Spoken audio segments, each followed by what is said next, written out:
Peplum blouse की cutting और सिलाई किस तरीके से करेंगे आज के इस वीडियो में हम इसको सीखेंगे। पेप्लम ब्लाउज को आप लोग अलग अलग तरह के नामों से जानते होंगे, जैसा कि आप स्क्रीन पे देख पा रहे हैं। ठीक है, इस ब्लाउज को पहले मुख्य रूप से लाइचा के साथ में ज़्यादातर पहना जाता था, लेकिन आजकल समय के हिसाब से ट्रेंड्स चेंज हो रहे हैं, तो इसको जींस के साथ में एज अ टॉप, साथ ही साथ इसको आजकल सूट के ऊपर में, साथ ही साड़ियों के साथ में भी इसको पहना जाता है। तो आज के इस वीडियो में हम लोग देखेंगे पेप्लम ब्लाउज की कटिंग, जिसकी लंबाई रहेगी 14 इंच की, चेस्ट 38 इंच का, कमर 32 इंच, शोल्डर 10 इंच, जो कि पुराने ब्लाउज का नाप है। सामने का गला 7 इंच, पीछे गला 10 इंच और आस्तीन की लंबाई जो है वो 10 इंच की रहेगी। बाकी और कुछ जो मेजरमेंट की आवश्यकता पड़ेगी उसको हम कटिंग के वक्त देखेंगे। मुझे उम्मीद है कि आप लोगों को ये वीडियो पसंद आएगा, काफ़ी रिक्वेस्टेड है। और वीडियो को आप लोग लाइक करें, शेयर करें, चैनल पे पहली बार आए चैनल को सब्सक्राइब भी कर लीजिएगा। तो चलिए फ्रेंड्स, वीडियो को शुरू करते हैं। तो फ्रेंड्स, इस ब्लाउज में जो बेसिक चीज़ें हैं ना उनको हम स्किप करेंगे, मेन जो इंपॉर्टेंट चीज़ें हैं उसको देखेंगे। ठीक है, यहाँ पर सबसे पहले हम पीछे पल्ले की जब कटिंग करेंगे तो हम लेंगे एक सीधा निशान, ये इस प्रकार से, और उसके बाद हम यहाँ पर क्या नापेंगे, लेंथ। तो लेंथ जब आप नापोगे तो आपको वो फ्रिल वाला जो मेजरमेंट है उसको ध्यान में नहीं रखना। आपको 14 इंच तैयार लंबाई जैसे आप नॉर्मल ब्लाउज में रखते हैं तो उतना ही रखना है। 14 का 1 इंच एक्स्ट्रा लोगे, 15 करके मार्जिन समेत ये निशान 15 इंच पर आप लगा लोगे। ठीक है, फ्रिल इसमें आप जो भी लगाओगे 8 इंच की, 9 इंच की, 10 इंच की, वो एक्स्ट्रा लेयर ऐड होगा, तो उसके लिए यहाँ पर आपको टेंशन लेने की आवश्यकता नहीं है। ये निशान आपने लगाया, इसके बाद यहीं पर बात आती है शोल्डर की। तो चूंकि हमने जो मेजरमेंट है उसको पुराने ब्लाउज से नापा हुआ है ना, तो यहाँ पर कोई भी एक्स्ट्रा एफर्ट आपको लगाने की जरूरत नहीं। शोल्डर 10 है तो 1 इंच का मार्जिन लेके 11 इंच का और उसका हाफ करके 5.5 का निशान लगा देंगे। लेकिन यही चीज़ अगर हम बॉडी से नापे होते तो शोल्डर हाफ करने के बाद भी हमको 1.5 से 1.25 इंच माइनस करना पड़ता, क्योंकि पीछे गला डीप है। ठीक है, ये इस प्रकार से हम निशान लेंगे दोनों 5.5 पर, और उसके बाद ये स्केल लेकर के निशान को सीधा मिला लेंगे।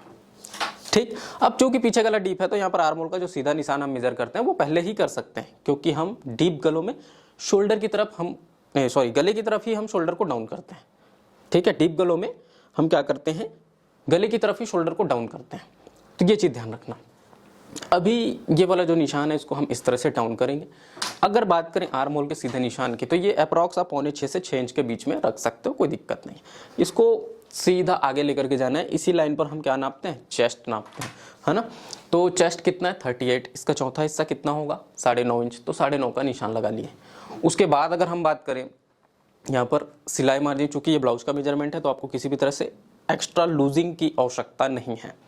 अब यहाँ पर एक चीज़ मैं आप लोगों को और बताना चाहूँगा। पहले कमर का मेजरमेंट डालते हैं। जैसे कमर 32 है तो ये हो जाएगा चौथा हिस्सा 8 इंच, 1 इंच का डॉट, और उसके बाद आपका सिलाई मार्जिन। ठीक है, पेप्लम ब्लाउज जिसको अलग अलग तरीकों से अलग अलग फैब्रिक्स पर बनाया जाता है। पेप्लम ब्लाउज की एक खास बात मैं आप लोग को बताना चाहूँगा। जैसे रेडीमेड पैटर्न्स में आप इन ब्लाउजों को देखते हैं तो वो जो होता है ना, एक स्ट्रेचेबल कपड़े पर होता है। ठीक है, बहुत से मैंने पेप्लम ब्लाउज को देखे हैं, वो एक स्ट्रेचेबल कपड़े पर होता है। तो उसमें क्या है, कपड़े में तनाव आता है। और बहुत सारे ऐसे ब्लाउज होते हैं जिसको डायरेक्ट मतलब कुर्ती की तरह पहना जाता है, वो फ्रंट ओपन भी नहीं होता, बैक ओपन भी नहीं होता, साइड चैन भी नहीं होता है। ठीक है, तो उसमें क्या है, स्ट्रेचेबल कपड़ों में आपको कोई भी लूजिंग देने की आवश्यकता नहीं, क्योंकि वो ऑलरेडी फैल जाता है। लेकिन जब आप इस तरह के फैब्रिक पर बनाओगे उसी चीज को, तो आपको थोड़ा सा उस ब्लाउज को लूज रख के बनाना पड़ेगा। चूंकि हम यहाँ पर फ्रंट ओपन देने वाले हैं, इसलिए हम यहाँ पर किसी भी तरह का लूज नहीं दे रहे हैं। लेकिन इन केस आपको कहीं से भी ओपन नहीं देना है, डायरेक्ट वियर करना है उसको, तो आपको लूज देना पड़ेगा। ये एक छोटी सी बात है जिसको आप ध्यान रखोगे, नहीं तो फिर ब्लाउज आपका टाइट हो जाएगा।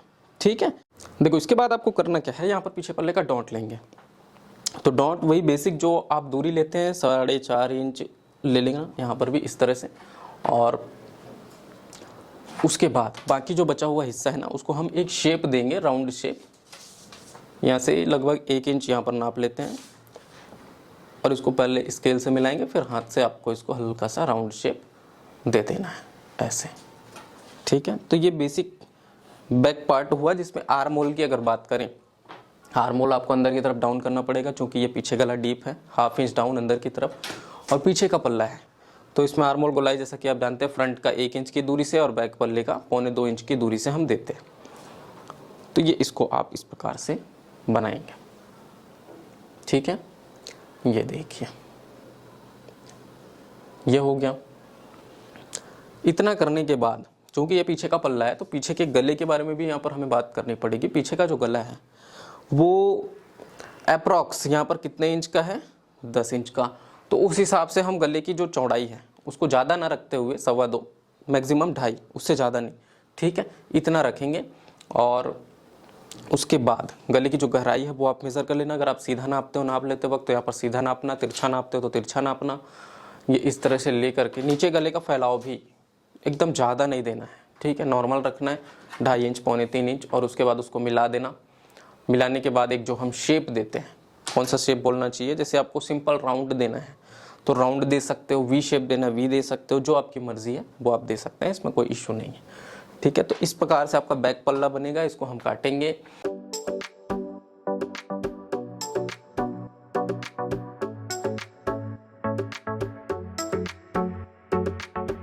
इतना करने के बाद आपको क्या करना है, एज इट इज पीछे पल्ले को रख करके सामने पल्ले को काटना है ना। अब दोनों में फ़र्क क्या होगा, तो भी पीछे का पल्ला जो है वो एज इट इज़ काटे हैं हमने, जैसे नॉर्मल किसी भी ब्लाउज में काटते हैं। फ्रंट भी वैसे ही काटेंगे, लेकिन यहाँ पर एक सिंगल डॉट पैटर्न बनाना है, तो एक तो पफ भी मिल जाए हमको अच्छे से और ज़्यादा मेहनत भी ना लगे, इसके लिए हम सिंगल डॉट पैटर्न्स को बनाते हैं। क्योंकि हमें ऑलरेडी जब दूसरे डिज़ाइनर शेप देने होते हैं या डिज़ाइनर पैटर्न बनाना होता है तो हम चाहते हैं कि हमारा इधर का काम जो है वो थोड़ा सा हम स्किप करें। तो उसके लिए आपको ना इधर थोड़ा सा स्पेस छोड़ना पड़ेगा, ये देखो इतना, ठीक है। अब हम इसको रखेंगे ऐसे। और ये जो ब्लाउज़ है इसको हम बिना लाइनिंग पीस के बना रहे हैं, क्योंकि फैब्रिक ठीक है, कोई दिक्कत नहीं है। आप लाइनिंग लगाना चाहते हो अस्तर तो आप लगा सकते हो, उसमें कोई प्रॉब्लम नहीं, ठीक है। ये पूरे मार्किंग हम कॉपी कर लेते हैं।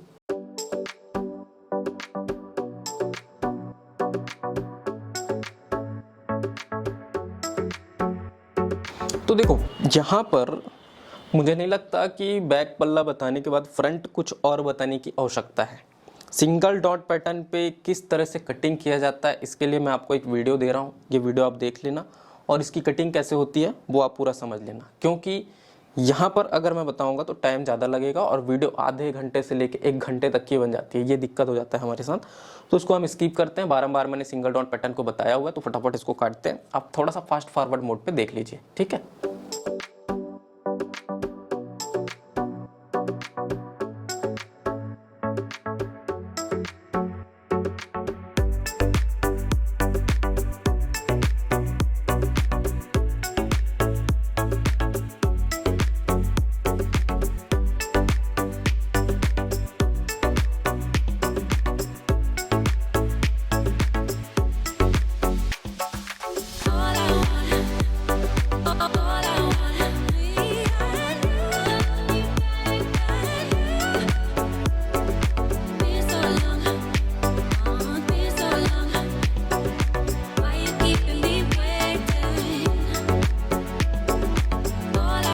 देखो ब्लाउज अब हमने काट लिया है, इसके बाद हम आ जाते हैं फ्रिल पे, ठीक है।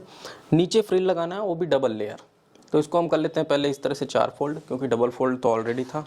और इस कपड़े का पनाहा ज़्यादा है। बहुत से लोगों के मन में ये प्रश्न आ रहा होगा कि इस तरह के भारी भरकम ब्लाउज को बनाने के लिए कपड़ा कितना चाहिए। तो मैं आप लोगों को क्लियर कर देता हूँ कि छोटा जो साइज़ है उसमें मिनिमम 1.5 मीटर कपड़ा तो आपको चाहिए ही चाहिए, ठीक है। और जो मीडियम साइज़ है, क्योंकि हेवी साइज़ में इस तरह के ब्लाउज की डिमांड बहुत कम है, मीडियम साइज़ अगर मान लो आप 40 इंच तक के भी बनाते हो तो 2 से 2.25 मीटर कपड़ा आपको चाहिए। क्योंकि इसमें मेन जो रोल है ना वो फ्रिल का है। अभी देखना फ्रिल में कितने कपड़े वेस्ट होंगे या कितना कपड़ा लगेगा। इसको इस तरह से हम पहले सीधा काट लेते हैं। और ये ऑप्शनल है ना, ऐसा नहीं कि आपको डबल लेयर ही फ्रिल रखना है, आप सिंगल लेयर पे भी बना सकते हो। जैसे मान लो कि हमको एक लेयर रखना है 4 इंच का, तो आप 5 पे काटोगे। हमको 5 इंच का रखना है तो हम 6 पे काट रहे हैं। क्यों? क्योंकि 1 इंच का एक्स्ट्रा मार्जिन यहाँ पे जरूरी है, क्योंकि आधा इंच तो आपके ज्वाइंट में चला जाएगा और मान लो कि आधा इंच हम जैसे फोल्ड कर रहे हैं या पीको कर रहे हैं उसमें चला जाएगा, ठीक है। तो ये एक लेयर हमने काट लिया। और आप बोलेंगे कि सर लंबाई तो ठीक है, हमको समझ में आ गई, 5 इंच 6 इंच का रखना है एक लेयर, लेकिन उसका चौड़ाई कितना रखना है तो वो डिपेंड करेगा कि आप कितना घना फ्रिल देना चाहते हो, कितने बारीक प्लेट्स उसमें डालना चाहते हो, ठीक है। जितने ज़्यादा प्लेट्स डलेंगे उतनी ज़्यादा कपड़े की आवश्यकता होगी, तो आप उसको ज्वाइंट करके ले सकते हो। इसके बारे में मैं एक कैलकुलेशन वीडियो इन फ्यूचर लेके आऊँगा, ठीक है। अभी दूसरा जो फ्रिल है इसको 11 इंच का लेते हैं, क्योंकि हम यहाँ पर 10 इंच का डालेंगे, ठीक। तो एक आपका हो जाएगा 5 इंच का फ्रिल और एक 10 इंच का फ्रिल। इस तरह से डबल लेयर फ्रिल यहाँ पर तैयार होगा। तो ये इतना हम इसमें काट लेते हैं। फ्रिल का कपड़ा है, इसको हम साइड कर देंगे, ठीक है। बाकी पूरे पार्ट स्टिचिंग में देखेंगे। स्लीव्स की अगर बात करें तो यहाँ पर हम वही अगेन पफ स्लीव देखने वाले हैं। उसके लिए लेंथ हम आस्तीन की रखेंगे अप्रॉक्स 10 इंच का।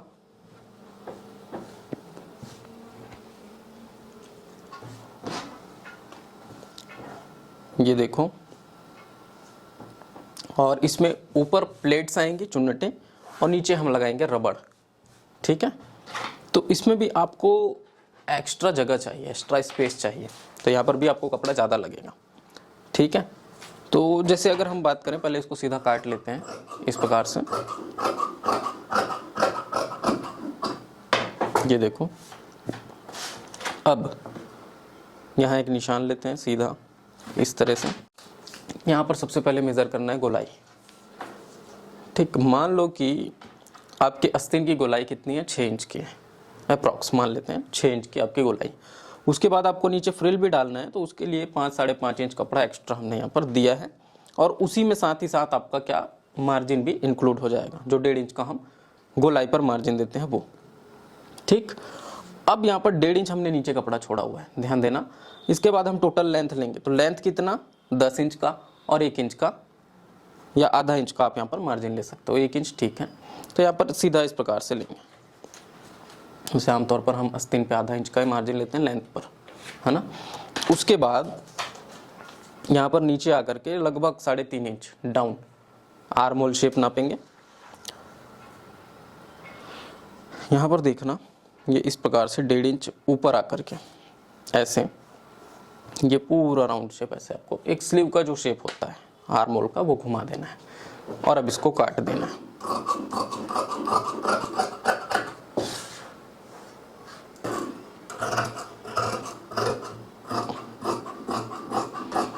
तो ये जो पफ स्लीव्स होते हैं ना, इसकी कटिंग इसी तरह से होती है।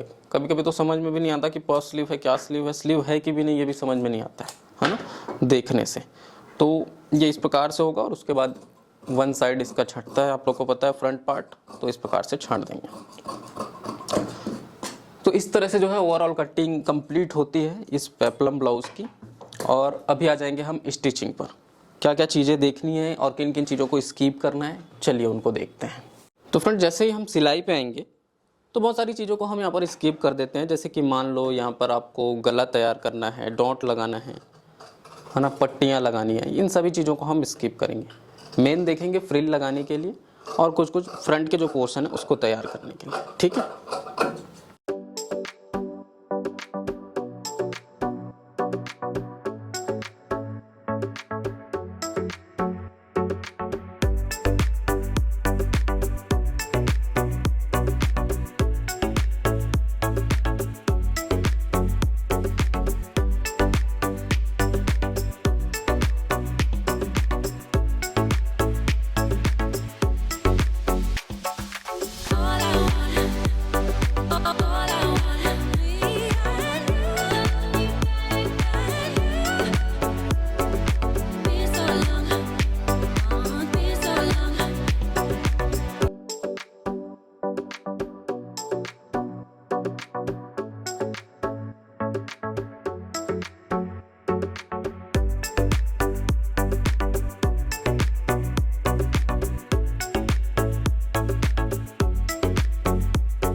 इसी तरह से दूसरे साइड के भी गले की पट्टी को आपको लगाना है, ठीक है। ये इस प्रकार से रख करके फोल्ड करना है। तो देखो, पट्टी लगाने के बाद ये कुछ इस प्रकार से इसका लुक आएगा।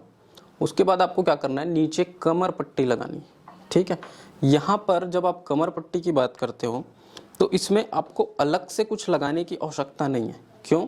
क्योंकि नीचे यहाँ पर फ्रिल ऐड होना है, तो वो कमर पट्टी यहाँ पर आप क्या कर सकते हो, स्किप कर सकते हो, ठीक है, क्योंकि यहाँ पर ऑलरेडी फ्रिल लगना है। इस तरह से पहले बराबर मिला लेंगे और उसके बाद यहाँ पर स्टेप बाय स्टेप समझते हैं कि किस तरह से इसमें फ्रिल को अटैच करना है। तो उसके लिए हमें पहले क्या करना पड़ेगा, फ्रिल बनाना पड़ेगा। फ्रंट का बता देता हूँ किस तरह से बनेगा, बैक साइड का एज इट इज़ आपको बनाना रहेगा, ठीक है। ये एक फैब्रिक है जिसको हमने कटिंग के वक्त देखा था। फ्रिल के लिए एक 5 इंच तैयार फ्रिल और एक 10 इंच तैयार फ्रिल, ठीक है। तो ये दोनों अलग अलग फैब्रिक्स हैं। अब इसमें फ्रिल लगाना है, ये आपका सेंटर हो गया। उसके बाद यहाँ से आप इसमें प्लेट्स डालना स्टार्ट करेंगे, ये ऐसे।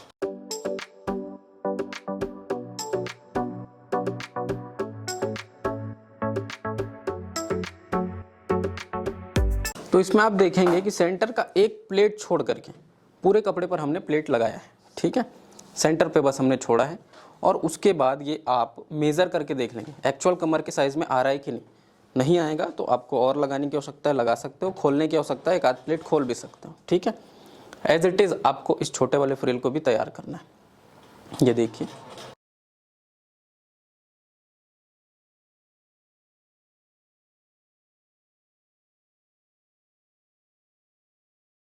हमने इसमें भी सेंटर को छोड़ करके पूरे कपड़े पर फ्रिल डाला हुआ है, ठीक है। अब क्या करेंगे, ये जो दोनों इसको एक दूसरे के साथ आपको अटैच करना है, ठीक है। ये इस प्रकार से रख करके ऊपर से सिलाई लगा करके अटैच कर देंगे।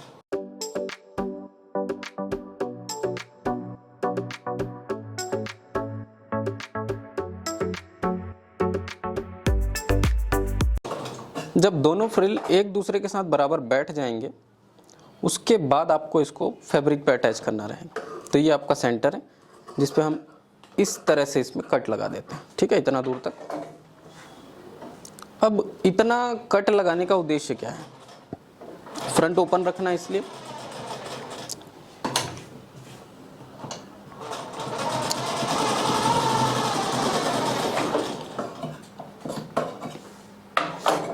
अब देखो यहाँ पर एक छोटी सी पट्टी इंसर्ट करेंगे, ठीक है, ये ऐसे।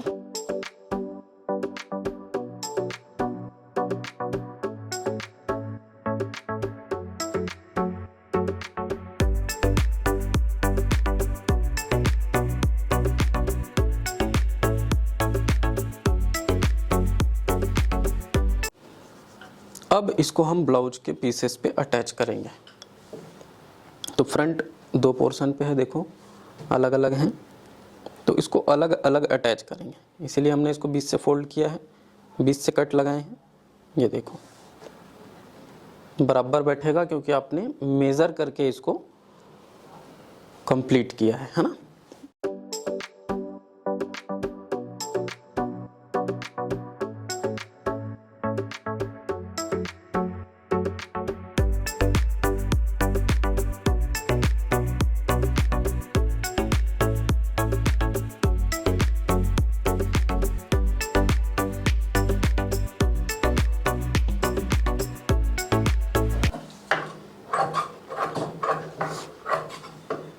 तो इस तरह से इसमें फ्रिल लग के कंप्लीट हो जाएगा। अब एज इट इज़ आपको पीछे का पल्ला भी ऐसे ही तैयार करना है, ठीक है। फ्रंट ओपन ब्लाउज बनेगा, ये देख सकते हो।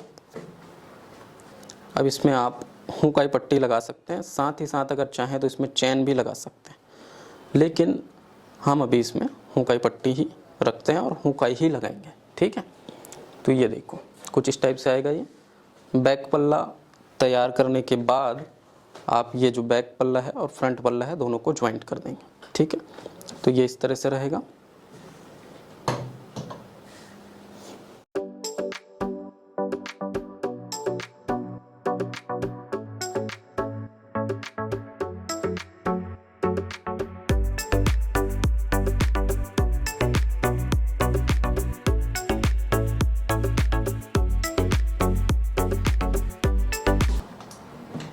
देखो गले की जो पट्टी है उस पर तुरपाई वगैरह जो करना है ना, वो आप कर लेंगे। इसके लिए एक कच्चा सिलाई यहाँ पर करके छोड़ देते हैं। ये इस टाइप से ब्लाउज आपका तैयार होता है, ठीक है। अब इसमें 2 काम बच जाते हैं, एक तो स्लीव की फिटिंग का और दूसरा है साइड फिटिंग का। तो स्लीव्स में इसमें देखना पफ स्लीव बनाना है। मेथड आप लोगों ने बार बार देखा हुआ है, पफ स्लीव कैसे बनाते हैं।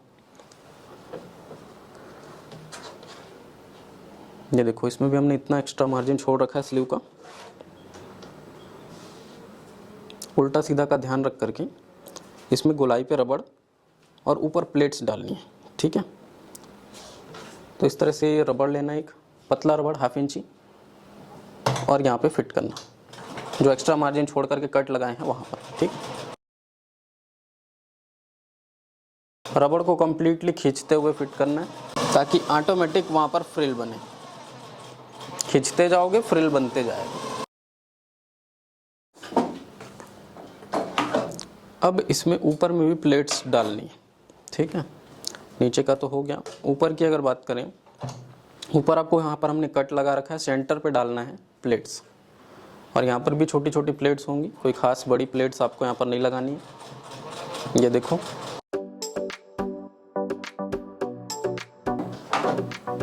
ऐसे ही सेम आपको दूसरे स्लीव पर भी करना है।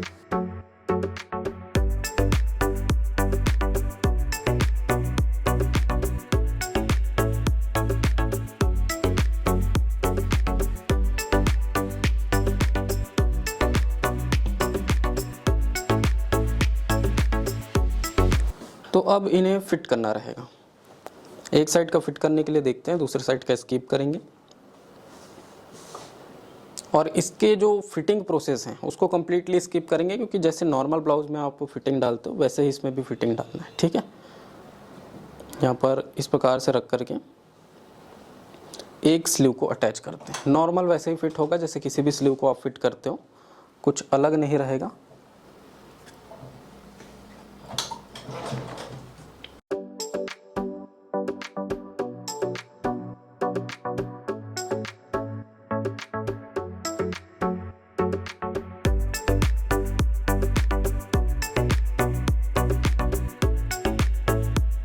तो ये देखो, कुछ इस टाइप से इसका स्लीव फिट होकर के आएगा।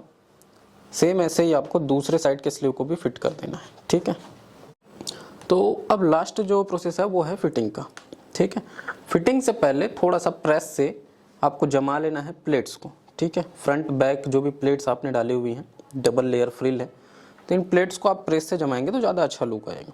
ठीक है, अब रही बात फिटिंग की, तो आपको केवल इसको साइड से स्टिच करना है और अपने चेस्ट कमर के हिसाब से इसको फिट करना है। थोड़ा लूज़ भी रख सकते हैं, कोई दिक्कत नहीं है। इस तरह के ब्लाउज़ों को हल्का लूज़ ही रखा जाता है।